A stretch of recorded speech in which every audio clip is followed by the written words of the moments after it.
Hello 姐姐， Hello，你叫咩名啊？我叫 Mifta Gujana，我叫名 Nita。我叫你 Lita，好係簡單啲咯。係你可唔可以介紹下自己啊？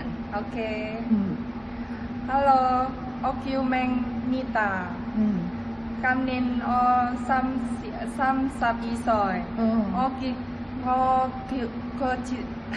唔好咁緊張，唔緊要，繼續可以繼續。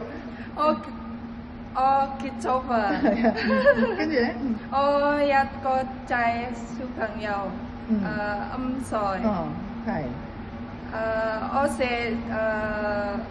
買餸煮餸。不如我問你啦，唔好咁緊張啦。誒，你之前喺Malaysia 做過嘢係咪啊？係啊。照顧咩啊？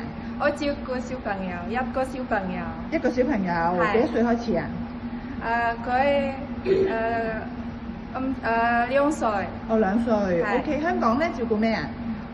喺香港之前係屯門，我照顧 BB 6個月。6個月開始照顧啊？係啊。啊 OK，跟住之後之後咧？啟德3個小朋友。幾多歲啊7歲、6歲同埋3歲。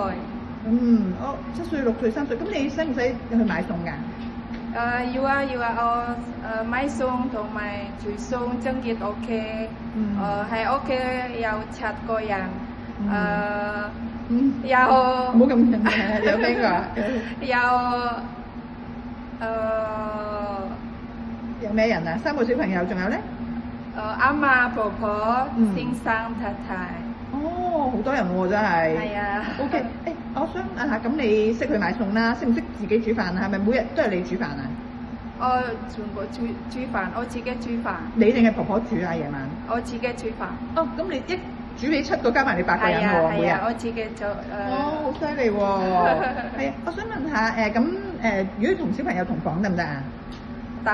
冇問題啊？冇問題。如果同 BB 同房好嘈，冇得瞓覺喎，得唔得啊？得。好辛苦喎，冇問題。冇問題。驚唔驚狗狗啊？唔驚。驚唔驚貓貓啊？唔驚。